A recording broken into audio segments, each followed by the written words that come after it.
Sir क्या क्या क्या मामला सर, प्रेस कॉन्फ्रेंस किया जा रहा था? आज की जो प्रेस कॉन्फ्रेंस है वो हाल ही में राजस्व संबंधी दस्तावेजों के साथ छेड़छाड़ और दस्तावेजों को फर्जी तरीके से रखने के संबंध में की गई कार्रवाई के संबंध में है।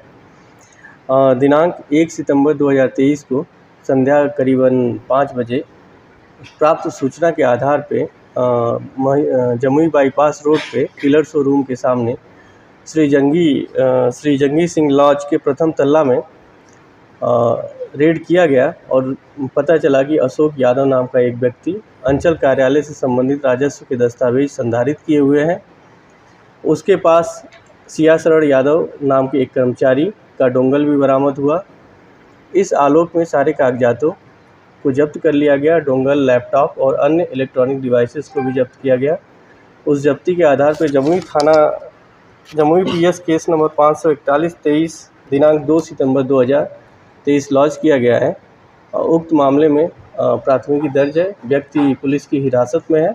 अग्रेतर जांच एवं कार्रवाई की प्रक्रिया चल रही है। मामला न्यायालय के विचाराधीन है। कर्मचारी के ऊपर क्या कार्रवाई की गई? जो कर्मचारी का डोंगल बरामद किया गया, कर्मचारी का जो डोंगल बरामद किया गया है और अन्य जो दस्तावेज मिले हैं वो कर्मचारी के ही प्राधिकृत हलकों और मौजों से संबंधित है। कहाँ का? तो लाल डायरी की बात आ रही है सामने कि लाल डायरी है जिसमें बहुत लोगों का नाम आ रहा है।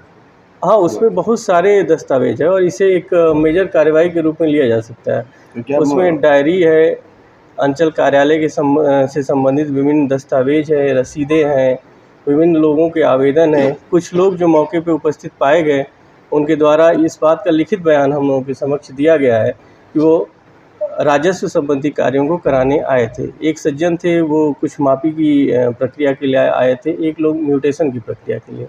तो यह बात स्पष्ट है कि कहीं ना कहीं वो अंचल कार्यालय और उस कर्मचारी से जुड़े कार्यों को करता था और उसके डोंगल का पाया जाने वाला खुद ब खुद कर्मचारी को सेल्फ इंक्रिमिनेट कर रहा है। तो निसंदेह कर्मचारी पे बहुत बड़ी कार्रवाई होगी और इसमें मुझे लगता है कि बहुत विलम्ब भी नहीं होगा। वो जो पैरेलल ऑफिस चला रहा था तो उसमें ऐसा नहीं हुआ कि सीईओ इस चीज़ को नहीं जानता, तो क्या सीईओ लेवल से गड़बड़ी नहीं हुई है? देखिए, जो सारे दस्तावेज हैं हम लोग तो अल्प समय था, उसमें बहुत ज़्यादा पुख्ता जांच का दावा नहीं कर सकते, लेकिन जो दस्तावेज है, जो सारा मटेरियल है, इलेक्ट्रॉनिक और डिजिटल डिवाइसेस हैं, जो लोग उसमें संलिप्त होंगे सबकी उसमें जानकारी है। उसका मोबाइल है, उसमें उसकी रिकॉर्डिंग्स भी है।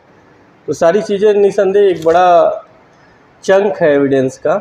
अब उस चंक का हमारे जो आईओ नियुक्त किए गए हैं वो कल से ही जांच में लगे हुए हैं। माननीय न्यायालय के समक्ष सारी बातें खुलेंगी और जो दोषी होंगे सभी लोग। उस शख्स ने गलत तरीके से काफ़ी धन अर्जित किया, तो क्या आप लोग जिला प्रशासन उसके खिलाफ इकोनॉमिक ऑफेंस यूनिट को लिखेगी कार्रवाई करने के लिए?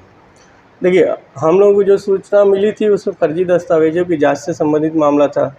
अब जो आपका फैक्ट है वो नया फैक्ट आप इंसर्ट कर रहे हैं और इस फैक्ट की यदि जानकारी कुछ साक्ष्य मिलता है तो जिला प्रशासन उस दिशा में कार्रवाई। बहुत कुछ बनाया है सर, अगर इसकी थोड़ी भी जांच की जाए तो ये जानकारी तो आप लोगों को थी, आप लोग हमसे शेयर करेंगे तब ना। आप लोग ने बता रहे हैं कि उसने बहुत कुछ अर्जित किया। लाखों रुपए का मकान है, लाखों ने करोड़ों का। अच्छा, 2-4 साल में। अच्छा, तो इसको आप लोग हमको एक सारा डेटा दें, निसंदेह उस पर अग्रिम कार्रवाई हेतु हम लोग सर्वोच्च स्तर से प्रेषित करेंगे। इसके बारे में ये भी बताया जा रहा है कि हाल फिलहाल में जो जमुई सदर इलाके के जितने भूमाफिया हैं, खास करके जो प्रॉपर्टी डीलर है, उसके लिए वो खास तौर पर काम एकदम खास हो गया था। देखिए, कहीं ना कहीं उसके द्वारा गलत कार्य किया जा रहा था, तभी हम लोगों को ये सूचना छन के आई और किसी व्यक्ति ने वो सारी बातों की जानकारी दी। उसकी बातों और जानकारी की सटीकता के आधार पर ये रेड संभव हो पाया। अन्यथा यदि उसके द्वारा गलत काम नहीं किया जा रहा था, भू माफियाओं के साथ यदि कोई न कोई साठगांठ हो सकती है, नहीं होता तो कोई शिकायत क्यों करता है? तो गलती तो अवश्य हुई है, उससे मेजर गलती थी और उसका मेजर भुगतान कर रहा है। एफआईआर में देरी या फिर ये बात आई थी कि उसको छोड़ दिया गया, तो क्या प्रशासन पर किसी तरह का दबाव भी था? नहीं, देखिए, ये तो वही वाली बात है कि कौवा कान ले गया तो हम अपना कान न देख के कौवा के पीछे भागने लगते हैं। तो जो इतने सारे दस्तावेज रहते हैं, दस्तावेजों को लेना, प्रॉपर बनाना एफआईआर सीआरपीसी के एक प्रोसेस रूल के तहत होता है। जैसे तैसे इतने बड़े मामले की एफआईआर नहीं की जा सकती। सारे दस्तावेजों को बनाना, उनकी रिकॉर्डिंग करना, जितने भी डिजिटल डिवाइसेस अन्य डिवाइसेस थे उनके प्रॉपर सीलिंग की प्रक्रिया करके सुपुर्द करना, ये सब समय लगता है।